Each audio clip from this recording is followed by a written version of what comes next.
Hello. Welcome to another episode of Jews in the World. I'm Phyllis Dimbler Miller, and while I'm sitting here in Los Angeles, I'm talking to Dani Rotstein, who's in Majorca in Spain.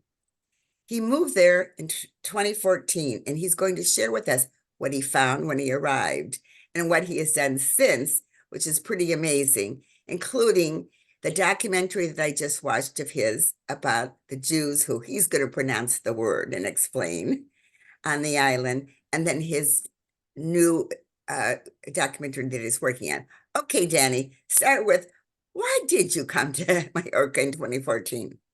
Well, first off, thank you so much, Phyllis, for inviting me to speak to you and to all of your listeners. It's really, I just look at it as an honor and a privilege to get to share a story that I didn't know about when I moved here. And now I'm, I guess, dedicating my life to putting this story out there, this history out there. And again, really appreciate it for you taking the time. Well, my name is Dani Rotstein, as you said. My father's from Netanya, Israel, originally. My mother's from Westchester, New York. But I was born and raised in New Jersey all my life. Grew up in a Reformed conservative Jewish home, and basically discovered Spain when I studied abroad there, when I was in college in Madrid. I went to a university called Wesleyan University. You might be familiar with it, in Connecticut. And there is where I lived with a senora who didn't speak any English, so I had to really speak my Spanish. And when people ask me, like, what was your first impression of Spain? Like, the first thing I talk about is this time when I came to the senora's house, and she told me, oh, I'm going to be cooking for you while you're here. Is there anything you don't eat? And I said, well, actually, I'm Jewish, and I don't eat pork. And she goes, oh, yes, the Jews. Yes, I know about that a little bit. I've read about that somewhere. Okay, no problem. You don't eat pork, but you do eat ham, right? And I remember this as like a whoa, okay, this is an interesting culture. And so basically, I lived here for a year in Madrid, Spain, and really enjoyed it. And that's where I kind of started discovering the juderias, right? The Jewish quarters of Spain that don't have any Jews there living anymore, but they still have where they used to live all over Spain. And that really piqued my interest in terms of Sephardic history, Inquisition history. But it wouldn't be for another 15 years when I went back, finished my degree in film. I'm a filmmaker, among other things. And I lived in Miami for many years, in New York City. And then in 2014, I basically landed a job to work at Palma Pictures. It's a production company here in Majorca. I'd never been to Majorca before. I was excited to come back to Spain. And so here I was, landing a job, thinking that I was going to be the only Jewish person on the island, because Spain is not known for its large Jewish community today. And that's basically how I got to Majorca in 2014. Okay, so then what did you find? Well, as I mentioned, I thought I was gonna be the only Jew here, and I'm at work one day, and somehow we started talking about my father's from Israel, and the coworker said, "Oh, you might want to go see the synagogue here," and I was like, "Oh my God, the synagogue's here, like underground in ruins. I had no idea there was Jewish communities on the island. I love history. Yeah, let's go check it out, archaeological dig style." And he said, "No, no, it's active. You go, I think, on Friday nights, right?" And I was like, "A synagogue? Jews? What? This is crazy." So I had to make some phone calls, to find out where it was. It wasn't online. There was no website, no Facebook, none of that. I mean, there was. It just was a kind of Yes, under low profile synagogue, let's call yes. it. Found out about it, went in on a Friday night, and there was no security actually. There was no like welcoming person. The door just kind of opened, and like people looked at me like, "Who's this guy? How did he find us?" It wasn't, I'll be honest, the most welcoming atmosphere. At least that was what was perceived. There were some plants separating the men's section from the women's section. So I would learn later that this was a synagogue started by British expats in the 60s, 70s. And, there was no rabbi, no official cantor, just like a volunteer leading Sephardic style services, because it was started Ashkenazi, but then it moved into being more Sephardic with different immigration that came through over the years, decades. And I'll never forget this moment, Phyllis, where you know, the volunteer said, because we don't have the minyan, because we don't have 10 Jewish men in the Orthodox stream of Judaism, we have to skip the Baruch Hu and some prayers, a Kaddish, for example. And I remember looking around and counting 14 men in the men's section. And I was like, I'm pretty sure the number's 10 globally. It doesn't change, by country. And I asked the neighbor next to me, excuse me, why are we skipping? We have a minyan. There's 14 men here. And he looked at me and he told me, as if I was like the one that didn't understand what was going on. He goes, well, that's obvious. Some of these men are not Jewish. They're Xueta. And I said, they're what? He goes, they're Xueta. And I said, what's that? And he goes, I'll tell you after services. So I would later find out that this term Xueta means, by definition, Catholic descendants of the Jewish conversos of Majorca Island, only from Majorca Island. They're not from Barcelona, they're not from Ibiza, they're only from this island of Majorca. And they are people who have one or two of these 15 last names, 15 last names. And basically, they had been practicing endogamy, marrying within the same 15 families ever since the 1400s till about the 1920s, 1930s, 1940s, and even still today in the year 2024. I have friends, I know people here in Mallorca that both from their mother's side and their father's side are both Xueta families, like one or two of these 15 last names.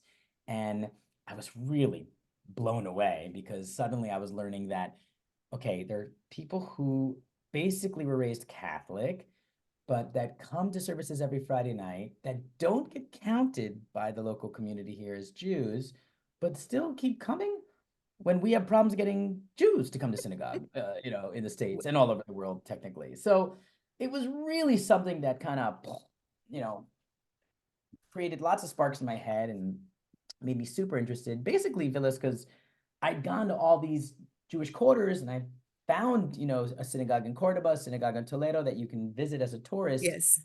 And I've been on so many tours. I'm sure you have as well. Here, Yes. once Jews lived, and you see they have small homes because they were very small, or they have large homes because they were very rich. And you hear all these kind of tourist guides. But suddenly in Mallorca, a beautiful Mediterranean paradise that you can see behind me. This is Palma de Yes. Mallorca behind me. There's a group of people that, you know, the rest of society have labeled and identified and know as having Jewish roots. They're not practicing Jews today because they haven't had Judaism in their family for 600 years.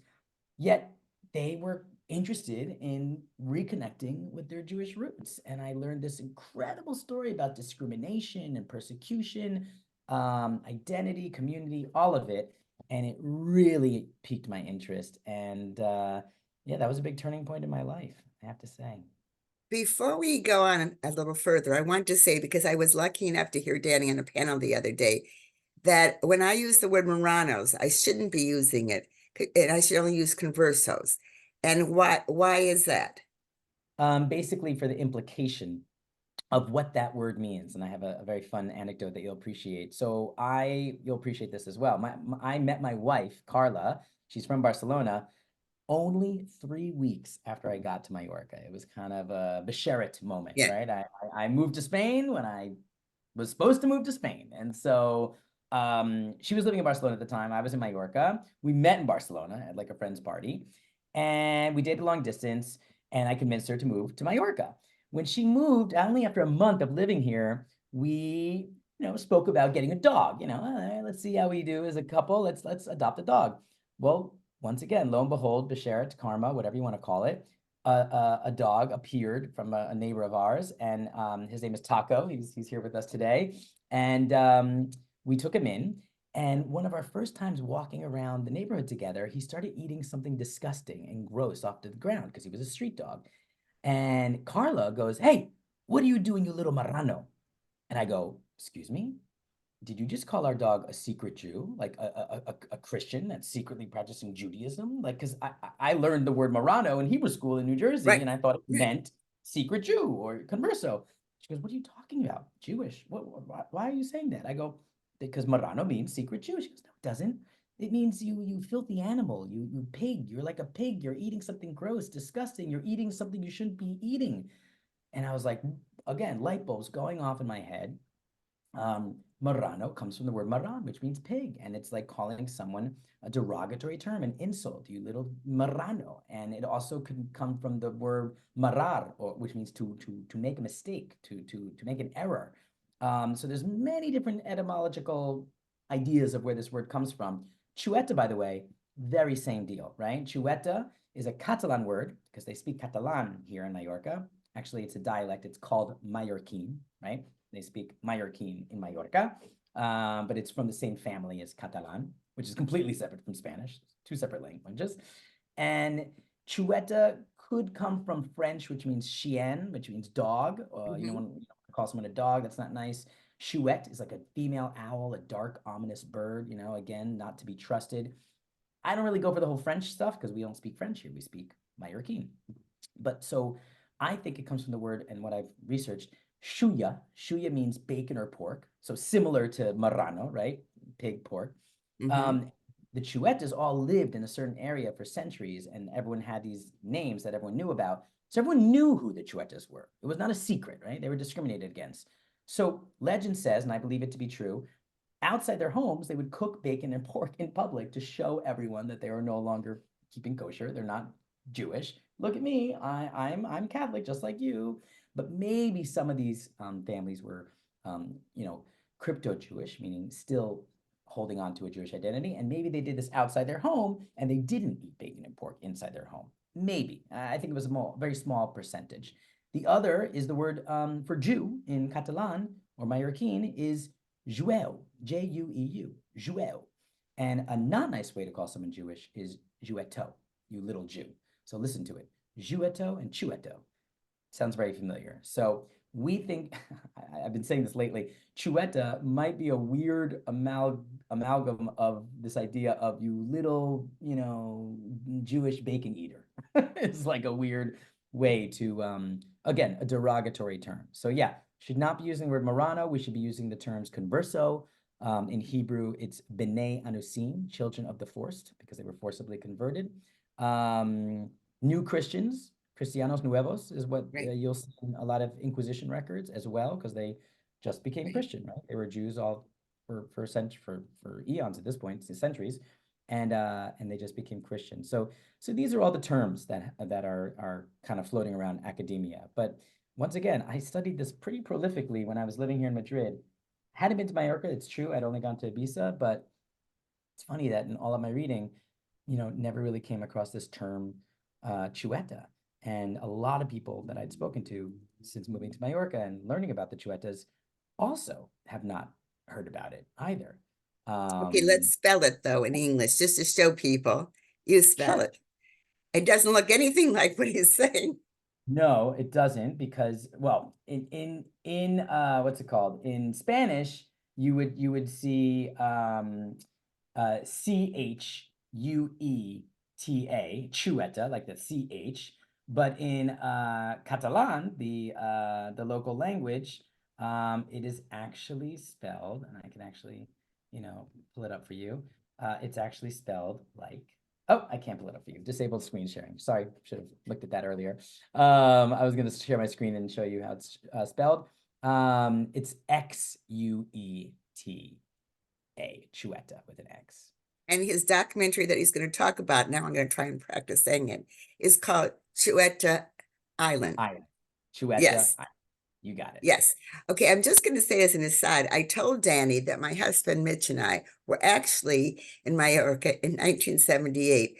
We had heard that there was a kosher restaurant part of a major hotel, which Dani says he knows the hotel. And we thought, wow. So we found a way. I'm not going to clear through the whole story, but we spent an entire week in Mallorca eating only at the kosher dining room of this hotel. Most of the dining, there were other dining halls that weren't kosher. And it was such, you see how beautiful it was? We never left the hotel. We didn't know, and we are interested in history and ruins. We didn't know that there are, I think, Roman ruins. Daddy, will correct me if I'm wrong. And Yep. of course, in subsequent places, we looked everywhere for Jews. I mean, we'd already lived in Europe and looked all over for Jewish remnants. Never occurred to us to look at these remnants on Mallorca. And Dani says I wouldn't have found them anyway, right? Correct.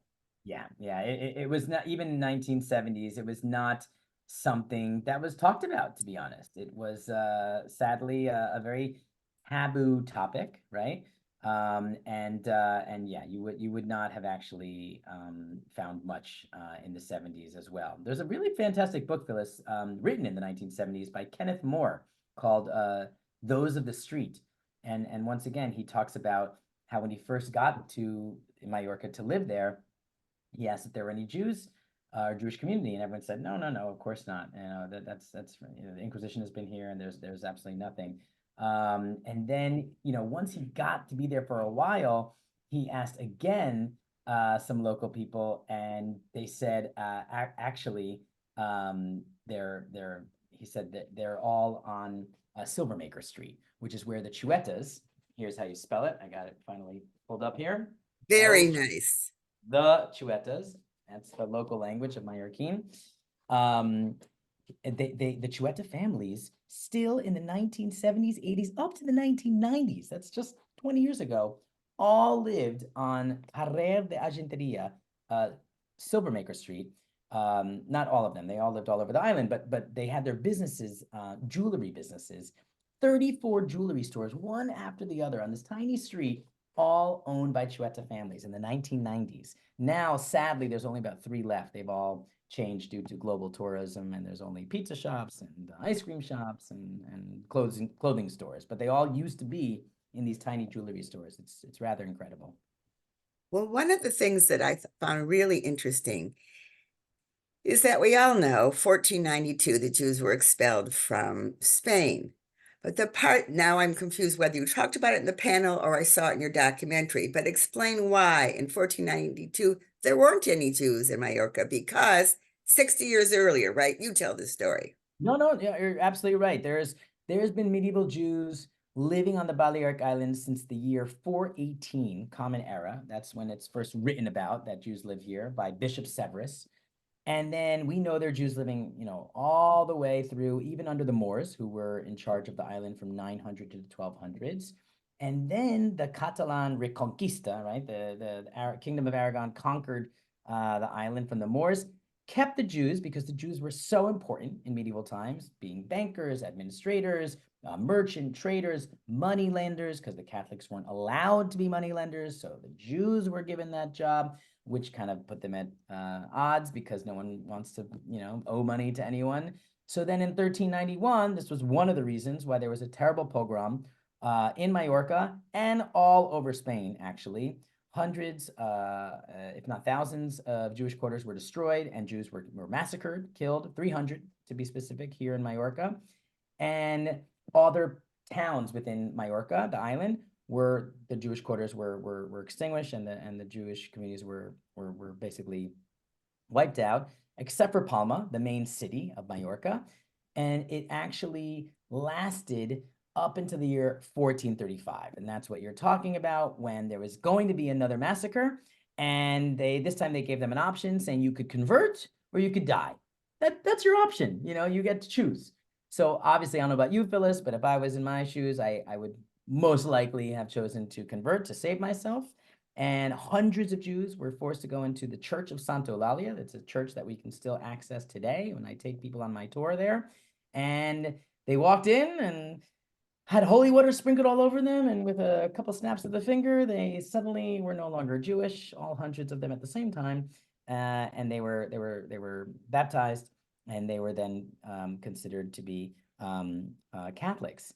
But the issue with that is, if you're one person making a conversion, okay, I can believe that. But if hundreds do a mass conversion all at the same time, they probably were doing it to save themselves. And I believe the church knew that. And instead of saying, welcome, my new brothers and sisters, I can't wait to tell you all the cool things about, Jesus Christ Superstar, they probably said, we don't trust you. We think you're doing this to save yourself. We're going to create something called the Inquisition that's going to find out who is a true convert and who is not. And oh, by the way we find out is by torturing you until you tell us what we want to hear. So to your point, 60 years later, 1492, Edict of Expulsion, the Catholic monarchs, King Ferdinand and Queen Isabella, make a dictatum saying all Jews that are still left in the country, you have 3 months to get your things and go. There are no Jews that left Majorca because 60 years before that, they had all been converted. Majorca was like, oh, we took care of our Jewish problem, years before that. No, no one's leaving now. So that's why I believe that the Xuetas, one of the reasons that they exist, because they had to go underground and keep this crypto Judaism, this secret Judaism, alive. That's one major reason of why we have a group of families here, about 20,000 people with Xueta last names, that know without a shadow of a doubt that they are coming from genealogically the medieval Jews of Majorca. And another thing I failed to mention was that after 1391 and this terrible attack there, the king replaced the Jews that were killed. He allowed 150 Portuguese Jews who were also fleeing persecution to resettle in Majorca. So that's how important the Jewish community was at that time. The people that did this attack, Phyllis, were regular, farmers, the mob, let's call it, the people, that lived on the outskirts of the island, that were not actually angry at the Jews, technically. They were angry at the noble class living in the city of Palma that was charging high taxes, and they were suffering from famine, and things were not going well socioeconomically. So when they couldn't get to the noble class because they hid themselves in a big castle that couldn't get access, they said, all right, well, let's get the next most powerful group of people. That's the Jews. So that's when they went to the unprotected, the Jewish quarter. Wait, And let me ask the question. Did those sure, 150 Portuguese Jews get to stay Jews, or did they have to convert when they were? they ended up converting in 1435. Do you understand? So they brought, like, most Jews that were living in Majorca up until 1391 were like, whoa, let's get the hell out of town. This is not looking good for us. So if they didn't die and if they didn't get converted, then they would have escaped and left. There's a famous rabbi, the Tashbats. You can look him up on the Talmudic scholars. He's a huge, important rabbi, thought to be from Algeria, because that's when he wrote all of his responsa. He was born in Majorca. He's originally a rabbi from Majorca. He escaped after 1391 and went to Algeria, and now is a famous Talmudic scholar, originally from Majorca.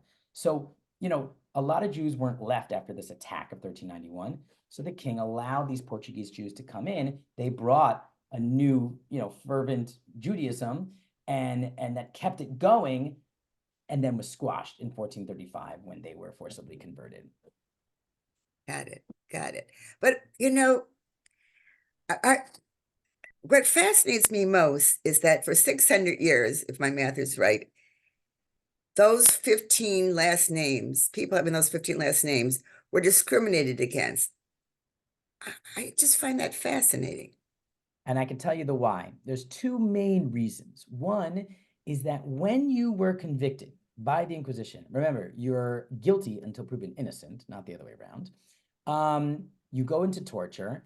And this was all, a way of controlling the masses, right? In the Catholic Church, it was all in Latin. The people were illiterate. They didn't even Right. know what they were saying, what they were reading. They couldn't read. It was all visual. So the Catholic Church would always make examples out of heretics.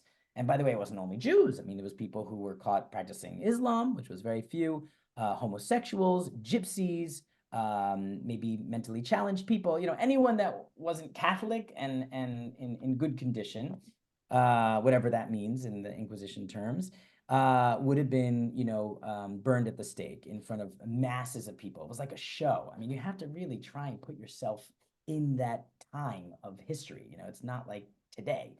And people would watch, people being burned alive at the stake. And after they were killed, they would take their San Benitos, which is like a sackcloth with a big red X on it, with their names on it, and they would hang it up in the convent of Santo Domingo that no longer exists.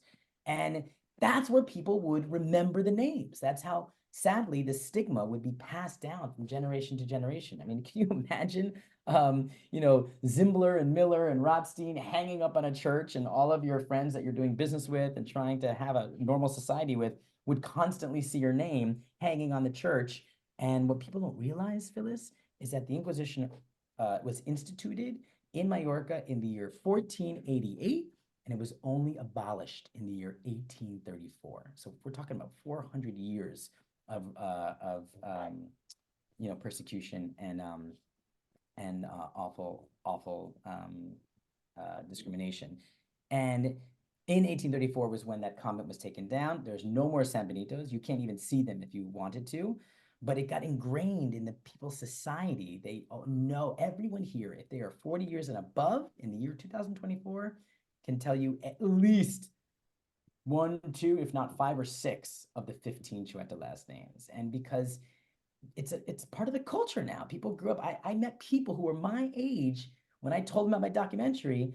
They go, "Oh my God, I remember growing up. My grandmother said, don't you marry anyone with a Xueta last name, or you could forget about your inheritance." You know, this is something that the older generations, some still today, carry this stigma, which is why we feel it's just so incredibly important to share our documentary film, to take tours and around people and share with them the history, do cultural events like we're doing with Hanukkah and Rosh Hashanah, and we're doing events with the general public. And of course, since October 7th, all of this has become that much more important. So let's, keeping our eye on the time that we have together, let's talk about the documentary and also your guided tours in Limud in Mallorca. So take it from the top. From the top, where do we begin? So basically, when I went into this synagogue, I saw a dying community, Phyllis, to be honest. I saw people 60 years and older. I was the only one under 60. I sadly, heard a president at the time with, how do I say this politely? You know when you take nails and you scratch them up against the blackboard? I mean, that's the type of singing and voice that was being shared.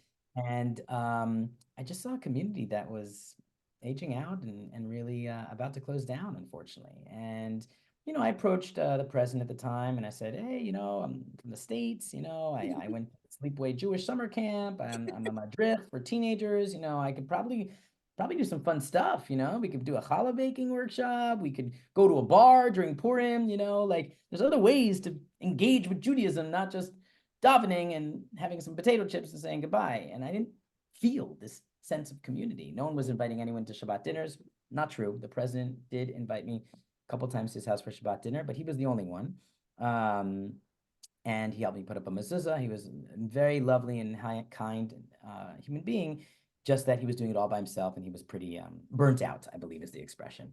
So when I'd asked about doing all these cultural activities, I kind of got a little bit of a no, oh, we tried that before. Oh, that doesn't work, not like I said, burnt out. So, I'd already met my wife. She'd already moved to Mallorca, and we went to this Limud festival. People don't know what it is. It's incredible. It's in Birmingham, UK, and they have actually Limud conferences all over the world. Yes, I've been to one in California. So you know about it. And it's really just a way to celebrate Jewish diversity. And there's different ways to connect with your Judaism. There's movies, there's books, there's food. Let's make Judaism fun and vibrant. So I thought, ooh, I like this model. This could be good for Mallorca. So I talked to the president. I said, hey, can we do a Limud conference? This is what it's like, la, la, la. He said, oh, I don't know if it's going to work. Yeah, sure. Okay, whatever. He sent it out to his list server that he had. And we thought, 15, 20 people were going to come, more or less. That's the amount of how many people come to services.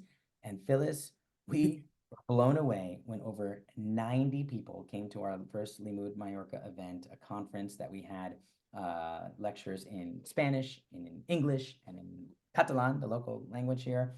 And it was just a breath of fresh air, and the president gave a lecture. Some of the Xuetas who had returned to Judaism with the synagogue gave lectures. So it really was this like beautiful, open, inclusive, pluralistic event, and the way that I love to express, my personal way of connecting to my Judaism. Well, after that conference, the president decided to resign, and he said, "You know what? Maybe it's time for other people to take a shot at this." And it was not the easiest handover, but it eventually happened. I was elected to the board as well as two other Xuetas who were in their 70s and one other converso, someone who's from Girona, actually, from north of Barcelona, but he's lived here for 25, 30 years, and he also has converted to Judaism. So it was the four of us, and we tried to turn this ship around. And with Limud Mallorca, with the synagogue, with doing events with the city hall, we suddenly, got this spirit going on. And we once did a barbecue on Shabbat. We called it a Shabbarbecue. We created a WhatsApp group that went from 10 people to over 200 people in a few years. And all of a sudden, people started calling and getting engaged, not with the synagogue. I don't want to make it sound like suddenly, we had 200 people coming to Friday night services. That's not the case. At its height, maybe we had 30, 40 people in attendance. People weren't necessarily interested in connecting via the religious way or the prayer to tefillah. No, it's not. People didn't move to Majorca to keep Shabbat and have kosher homes. There's no kosher restaurants here to this day. There was when you were here, but that was the one time, and that's it. And so, we grew this thing. We were doing all volunteer work, and then we said, okay, if we're gonna, do this professionally, we have to find a way to put food on the table. So that's when we created Jewish Majorca, which is the Jewish tourism company that we manage. And we, for the past, I'd say 5, 6 years, right before the pandemic, started giving tours around the Jewish quarter. And it was, again, a huge explosion. Jews, non-Jews, many people started becoming interested. So now we have an audio guide. We have about 5 guides that work with us. We did the documentary film. We're working on our next documentary film. We're doing destination weddings. People are getting married here and they need a Jewish service. It's more of a fiesta. So I'm actually helping to officiate Jewish weddings, usually interfaith, which has been really a cool experience, I have to say. And just, things started happening. Lots of Israelis, live on the island. Unfortunately, they're the ones who are the first to say, what, synagogue? And turn around the other way. They're not interested, at least the ones that are living here, to connect religiously with Judaism. That's perhaps a reason why they left Israel to leave, the Jewish state. And we're doing our best to keep growing. We had a Hebrew school on Sundays that we started for about 2 years. And then probably one of the most exciting things that just stopped on October 7th, unfortunately, we were able to find funds to get a rabbi. And we chose to hire the one of 2 rabbis in the entire world that, believe it or not, are Xueta, meaning they were born and raised in a Catholic family with Jewish roots here in Majorca. They got the calling. They made Aliyah, went to Israel, converted or returned to Judaism. They're both ultra-Orthodox rabbis, and one of them was the official rabbi for 2 years here up until October 7th. And, historically speaking, it's kind of a miracle. He's the first rabbi originally from Majorca in over 600 years. And he lives in Israel, but he speaks fluent Majorquin. And, was he the right rabbi for our community? Probably not. He probably was the right rabbi for the 15 people that have Jewish roots and wanted to convert and learn from him. He knows Torah very well. He leads a beautiful service, but he's not necessarily the rabbi who's going to say, come to my house for Shabbat, or let me go to your house and help you put up a mezuzah. Not that kind of engaging, let's call it, rabbi. And we don't have a Chabad here, if you can believe that. Yeah. Okay. Anyone listening? Yes, right. Chabad may come after listening to this. Nope, I can tell you that that's not the case, because we've called them up for the last 10 years asking for them to come, and they haven't. And I think they haven't said it publicly yet. My intuition is for 2 reasons. One, maybe because of the Xueta issue. If they were to open up a Chabad center and suddenly there's 200 people there, they wouldn't necessarily know. They'd have to ask, are you Jewish from a Jewish mother, like from England or Germany or whatever? Or are you someone with Jewish roots? Therefore, you have to do a process of return. And it probably feels like it'd be a little messy for them. And the other far more obvious reason and more important is financial. Chabad actually, much people don't realize this, they do not just bankroll and send emissaries and pay for it. They may do that for the first 6 months or the first year, but then they're going to want to make sure that Chabad rabbi or that Chabad family, is able to support themselves, basically. And we don't have the families necessarily that would be contributing and helping to maintain a rabbi and their family here in Majorca. So it is what it is. Like I said, we don't have. Okay, Sorry. wait, important question to ask, because I've already heard the answer, but I still didn't understand. Some Xuetas have to be converted if they want to return to Judaism. But I was very interested in the conversion certificate. Sometimes it says you can explain it better, return rather than whatever. Right. But in your documentary, which, by the way, everyone, I'm going to put the links to these things at the description of this podcast. there is a mention that if they can prove the maternal line all the way down, then they don't have to be converted. Is that correct? Yes and no.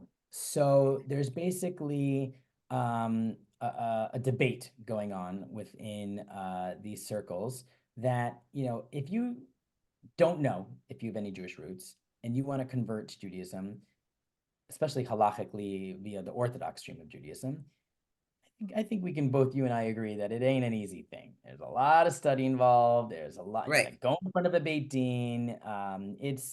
They don't make it easy, basically. Um, if you have Jewish roots, um, it's easier in the sense that they open the door. They allow you to go through the process perhaps a little bit easier. But the process in and of itself is the same thing. You still have to study. You still have to be with a community for at least over a year and go through a full yearly life cycle.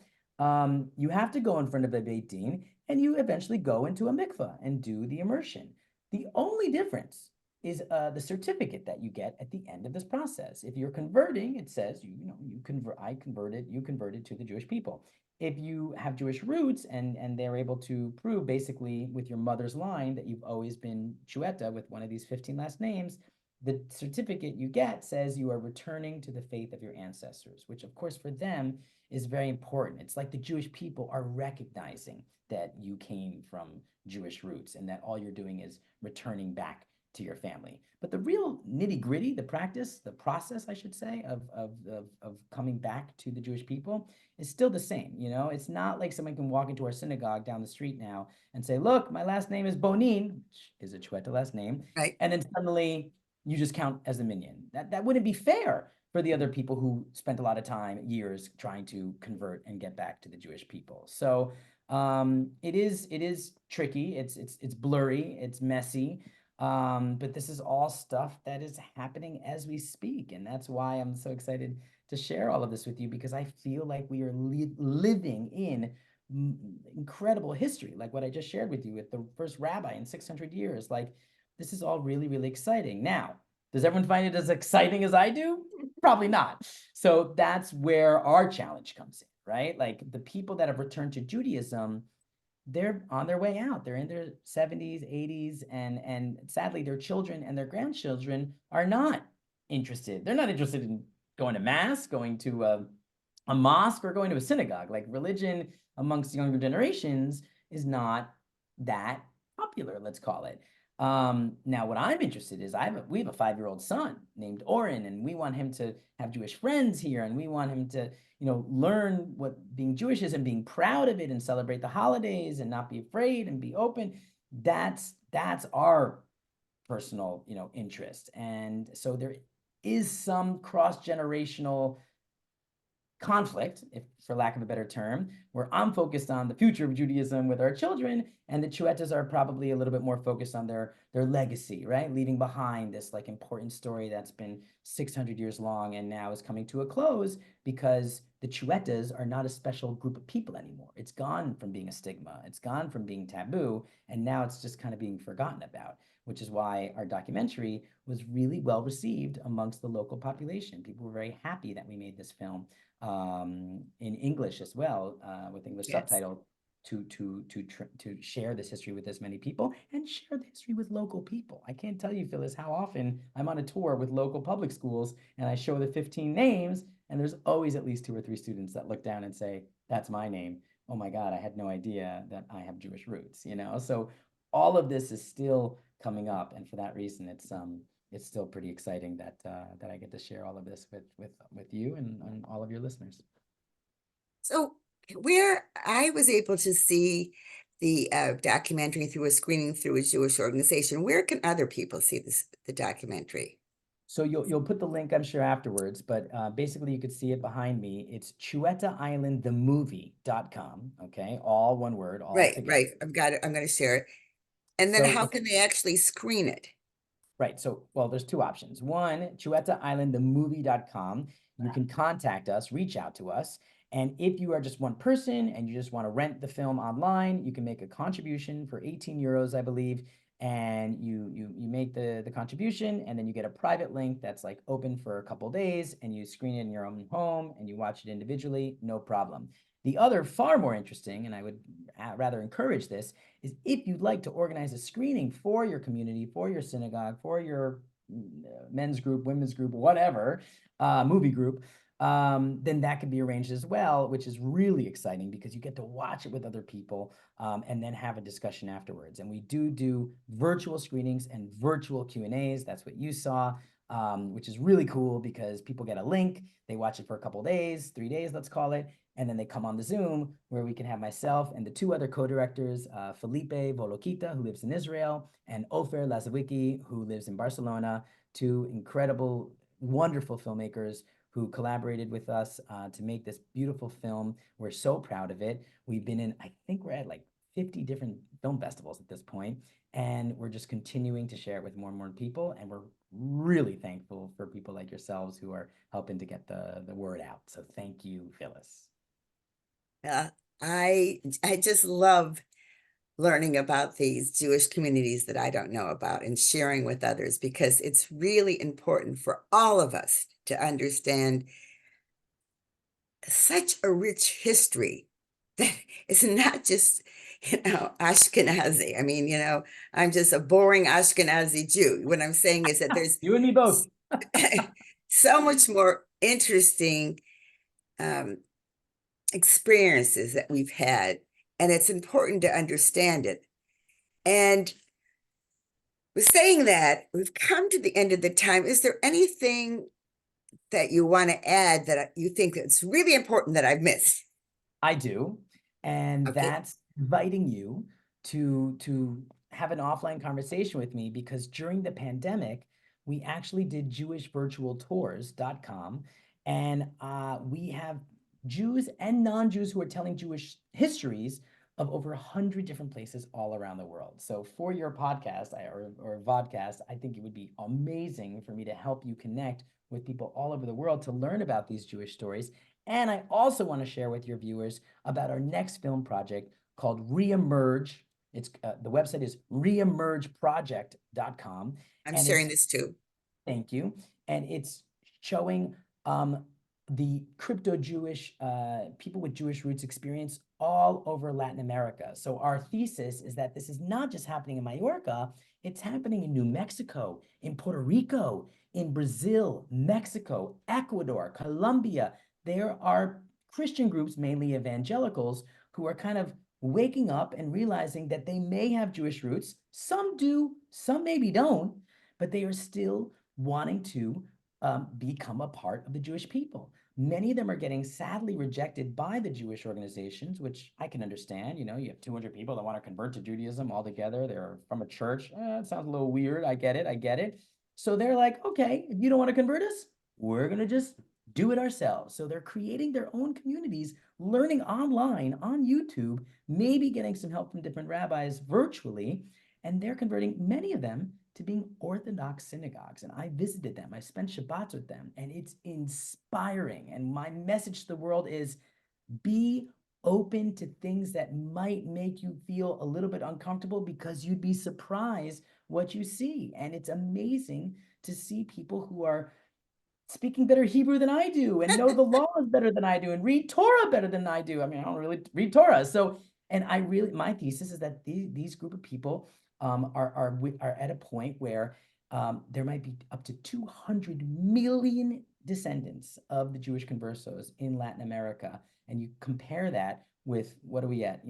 16, 17, 18 million Jews in the world, something around that number. This is really impactful, especially at a time where anti-Semitism is through the roof, and it doesn't feel like we're going in the right direction when it comes to everything that's happening around here. So all we hear about is anti-Semitism, and I want to put out this new word, philo-Semitism. Where are the philo-Semites? Let's get to know the philo-Semites, people who like the Jews, who want to connect to the Jews, who might be even Jewish themselves from their ancestors, and let's open the door a little bit. I'm not saying go in wide open and go and look for them. No, no, no. It's not about that. It's about making it a little bit more easier, acceptable, being willing to contemplate the fact that other people can join us and help bring the Jewish people to the future. So that's a little bit of what I wanted to say. Well, not only is it important what you said, but it connects with what I often try and remind people. Not all Jews are white. And we have to remember that Jews actually come in all different skin range tones, whatever the expression is, and backgrounds and historical stories.